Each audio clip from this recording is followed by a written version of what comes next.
시청자 여러분 안녕하십니까. 할 말은 하고 깔 것은 까는 인터넷 팟캐스트의 영원한 제작국장 까피디입니다. 제가 이 앞전에도 방송을 통해서 말씀드렸지만 이 윤석열 정부의 그 내각 구성이라든가 장관 임명에 대해서 정말로 이 능력 위주로 책정을 했다고 하는데 이 검사 출신만이 능력이 있는지도 의심스럽고, 또 얼마 전에 바이든 내각이 바이든 대통령이 우리나라에 방한을 했을 때 왜 여기는 여성 내각이 없느냐라는 말을 듣고 부랴부랴 지금 이 박순애라든가 지금 오늘 그 말씀드린 김승희 보건복지부 장관 후보라든가 이거를 부랴부랴 지금 구성을 했어요. 그런데 저는 사실 그렇습니다. 능력 위주로, 여성 남성이 중요한 게 아니라 능력 위주로 좀 해서 정말로 이 사람이 이 분야에 대해서 전문가인지, 또 이 전문가로서의 역량을 과연 잘 발휘해서 우리 국민들에게 어떤 이득을 줄 수 있는지, 이런 것을 평가해서 내각을 구성해야 하는 거지, 남녀 비율 맞춘다고 하면은 저는 좀 아니라고 봅니다.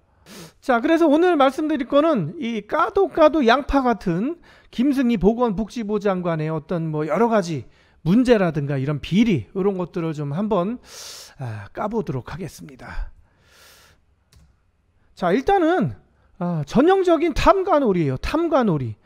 제가 보기에는 자기 욕심밖에 모르는 그런 욕심쟁이 아줌마라고 그냥 단적으로 정의를 내릴 수가 있는데, 그리고 사실은 그래요. 이게 자기 죄가 있으면 아이고 잘못했습니다 라고 이렇게 말을 해야 되는데, 온갖 술수를 동원해서 덮고 자료 제출을 안 하고 버티고 막 이러다가 나중에 들키면 다시 반납하면 되지 않겠느냐, 몰랐다, 실무진의 단순 착오다, 이렇게 얘기를 하고 두리뭉실 넘어가는데, 사실 저는 이거를 거의 우리 국민들의 이 기망한 행위, 거의 살인죄에 준하다고 봅니다. 그렇기 때문에 칼로 찔렀는데 내 이 보좌진이 잘못 알고 찌른 거고 이 단순 착오다, 이렇게 이게 좀 비유가 맞는지 모르겠지만 단순 착오는 아니고 철저하게 이거를 법망을 피해 나가다가 걸렸기 때문에 단순 착오라고 그렇게 얘기하는 거로 좀 보여집니다.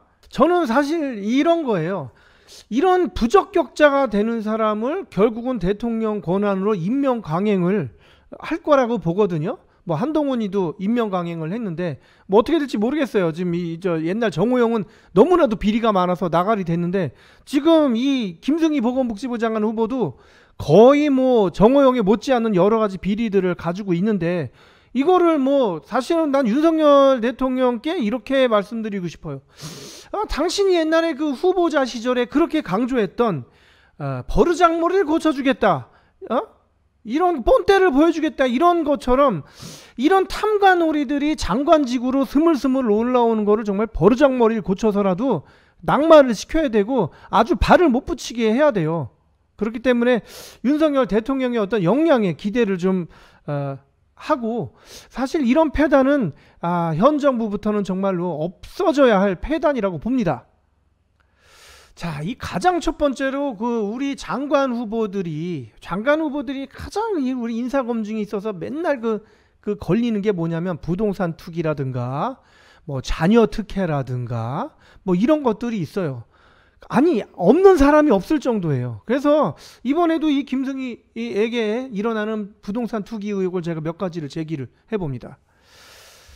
자, 김승희 이 장관 엄마가 100세가 되던 지난해 6월, 100세면요 진짜 이 노령이고 장수하신 거거든요. 근데 이런 사람을 남양주의 한 시골 컨테이너 하우스로 주소지를 옮겼다. 제가 보기에는 그 기자가 찾아가 봤는데 우편물이 이만큼 쌓여 있고 그래가지고 실거주는 아닌 것으로 보이는데, 그런 노모의 주소를 옮긴 지 2달 뒤에 이 동네에 개발 호재가 떴다라는 것은 미리 알고 주소지를 옮긴 다음에 이런 부동산 투기를 하려는 게 목적이 아니었냐, 저는 그렇게 예상을 하는 거예요. 자, 이런 식으로 부동산 투기 또 2를 말씀드리겠습니다. 세종시에 있는 식약처 차장으로 있을 당시 세종시에 있는 힐스테이트 아파트를 분양받게 됩니다. 무려 14대 1이라는 경쟁률을 뚫고, 여기에도 공무원 특혜가 있었느냐는 둘째 문제로 치지만 자, 이때 당시 시세가 한 2억 5천에서 한 2억 8천 되는 아파트를 분양을 받았고 곧바로 임차인을 1억 5천에 들이고 실거주를 하지 않았어요. 그리고 나서 요거를 4억 2,400에 팔았습니다. 뭐 이것저것 세금 다 떼고라도 1억 몇 천을 지금 번 셈인데 이것이 전형적인 투기예요. 투기. 뭐 김승희 보건복지부 장관 측은 이걸 가지고 실득을 보려고 하지 않았다. 그런 목적을 가지지 않았다. 아니 목적을 가진 게 아니라요. 이 투기를 해서 돈을 벌었다니까. 자, 그 다음에 자녀의 부동산 갭 투기를 말씀드리겠습니다. 이것도 가족 간에 여러 가지 하여튼 들어온 거래로 좀 측정이 되는데 2019년에 장녀가 그 동작구에 있는 아파트를 구매를 했어요. 누구한테? 이 김승희 장관의 엄마. 이 아까 그 얘기했죠. 그 100세. 그 남양주에 그 저기 주소지 옮긴 엄마의 아파트를 이 딸이 산 거거든요. 그런데 곧바로 이거를 전세를 4억 6천에 사가지고 11일 뒤에 3억 6천에 전세를 놓게 됩니다. 약 1억의 이 차액을 남긴 채로. 자, 이렇게 되면 여러분 어떤 일이 발생하냐면 세입자가 나중에 이 갭 투자가 불거졌을 때 돈 한 푼 못 받고 쫓겨나는 어떤 이 처지에 놓이게 되는 거고, 실제 이 집주인은 이 딸인 이 집주인은 나 몰라라 해도 되는 아주 도덕적인 해이에 빠지게 되는 거죠. 그래서 저는 이것도 역시 투기의 목적으로 이런 진행을 했다고 그러는데, 뭐 실거래가로 진행을 했고 당시 엄마가 용돈이 필요해서 뭐 쓸 돈이 필요해서 그랬다는데, 글쎄요, 저는 뭐 100세 넘어가 돈을 어디에 쓸지는 모르겠는데 김승희 그 장관 후보자가 진정한 효녀고 딸이라면 그 정도 용돈쯤은 충분히 해결해 주지 않았을 상황인가, 저는 그렇게 예상이 됩니다. 뭐 덧붙여 얘기하자면 김승희 장관 후보자의 딸이 몇 살인지 모르겠습니다만 4억 6천이라는 돈을 어떻게 마련했는가에 대한 그런 출처, 이런 것도 분명히 따져볼 만한 문제라고 봅니다. 자, 좀 아픈 가족사일지도 모르지만 아들에 대한 군면제를 말씀드리겠습니다.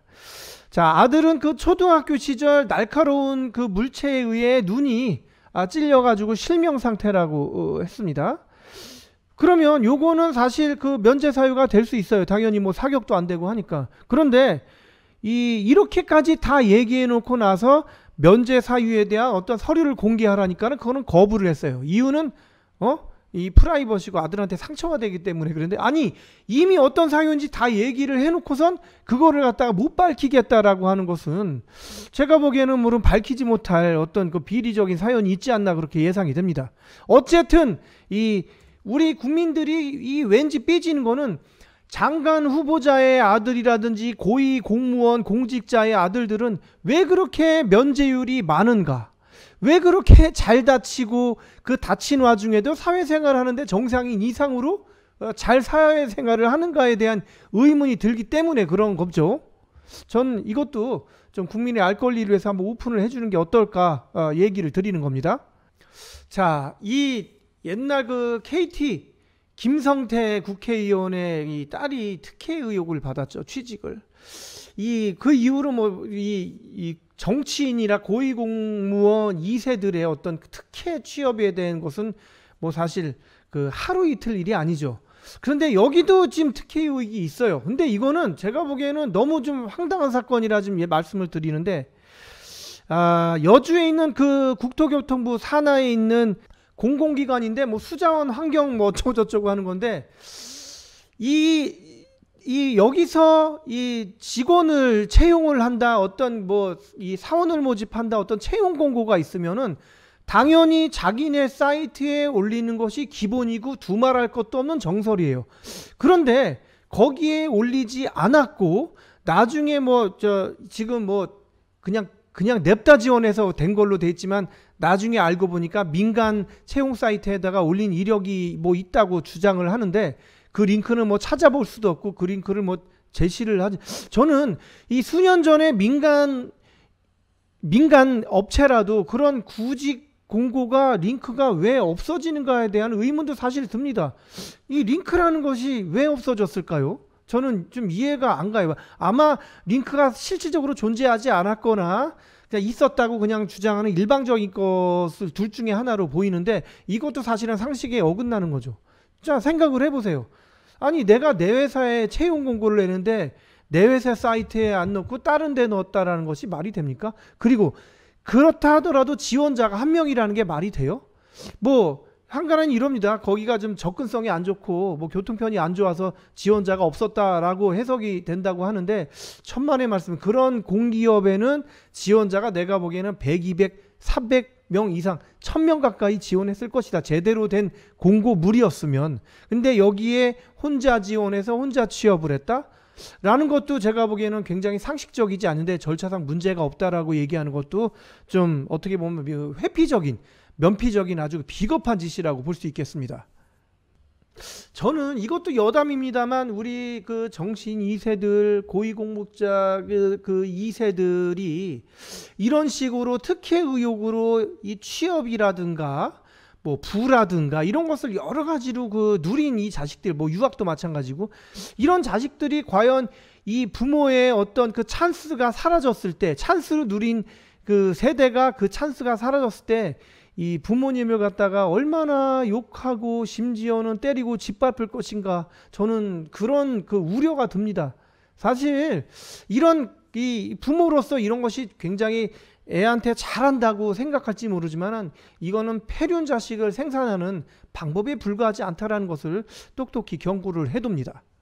자, 또 하나는 이 비례대표로 이 국회의원 재직 시에, 저는 이게 아까부터 옛날부터 말씀드리지만 이 비례대표를 하는 거, 무투표로 당선된다는 거 있을 수 없다고 보는 사람 중에 하나고, 그렇게 해서 어쨌든 그 당선이 됐는데, 그 양천구에 당선이 됐는데 자기가 속해 있는 아파트에 이득이 될 수 있는 사안을, 그런 재건축 완화를 그 발의를 하고 거기에 찬성을 하고, 심지어는 본인이 뭐 국토교통부 의원이 아님에도 그렇게 적극적으로 참여했다라는 것은 본인의 이득을 위한 이해충돌이 아니었나 생각이 들고, 또 나중에 자기가 어딘가에 그 로펌에 있을 때 식약처를 상대로 굉장히 압박을 주는 행위를 했다라는 거, 이것도 이해충돌이라고 보여지거든요.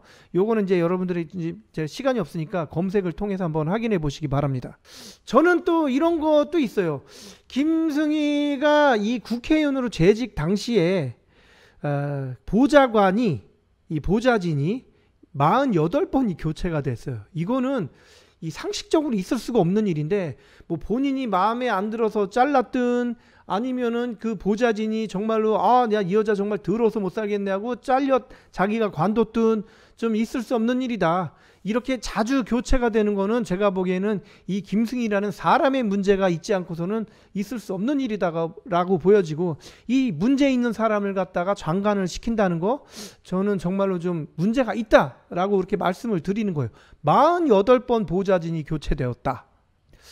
김승희 장관, 이 장관 후보가 사실은 기자 앞에서 좀 사실 좀 그 허언을 좀 했죠. 자기가 식약처 재직 시절 여성 최초였고, 그런 여성 최초로 그렇게 역임을 했기 때문에 그 다음에 또 여성의 섬세함으로 다 보듬으겠다라고 얘기를 했는데, 이게 넌 정말 좀 이해할 수가 없어요. 아니 뭐 여성 최초라는 게 중요한 건 아니잖아. 그 다음에 여성의 섬세함이 지금 뭐 나타난 건 아니잖아. 그쵸? 남성의 섬세함은 없어? 저는 이 여성으로서 엄마의 마음, 섬세함, 가끔 이게 후보자들 이런 얘기하는데 이게 문제가 아니라 내가 일을 잘할 수 있는 능력을 가지고 있냐, 그 유무를 갖다가 따져야지. 또 아까도 그 말씀을 드렸지만 지금 구색 맞추기식으로 만약에 뭐 여성을 갖다가 장관을 시킨다라는 것은 정말 윤 정부가 큰 실수하는 것이다. 또 여성이라도 이 김승희보다 훨씬 더 잘나고 일 잘할 수 있는 뭐 9급 7급 공무원도 있을 수 있는 것이고, 그죠? 그 다음에 또 어디 교수가 있을 수 있는 것이거든요. 그런 사람을 이 추천을 해가지고 시킨다면은 사실은 누가 뭘 하겠습니까? 저는 그렇기 때문에 지금 현실 직시를 좀 똑바로 해라 라는 말을 좀 강조를 해드리고 싶은 거죠. 자, 다시 한번 말하지만 이 우리가 이 머릿수 맞춰가지고 검사가 몇 명이어야 된다, 장관에 또 여성이 몇 명이어야 된다, 이런 거에 대해서 그런 논리는 좀 벗어났으면 합니다. 이렇게 의혹이 사실로 드러나고 있는데 그런 거를 갖다가 그런 것만 보지 말고 딴 거를 봐라라고 이렇게 동문서답하는 윤석열 정부, 정말로 문제가 있다고 봐집니다. 자, 제가 오늘 드릴 말씀은 여기까지고요. 자, 부적격한 김승희 보건복지부 장관의 임명을 다시 한번 우리가 생각해보자 라는 뜻으로 이 방송을 찍었습니다. 다음에 다시 뵙겠습니다. 이상 까피디였습니다.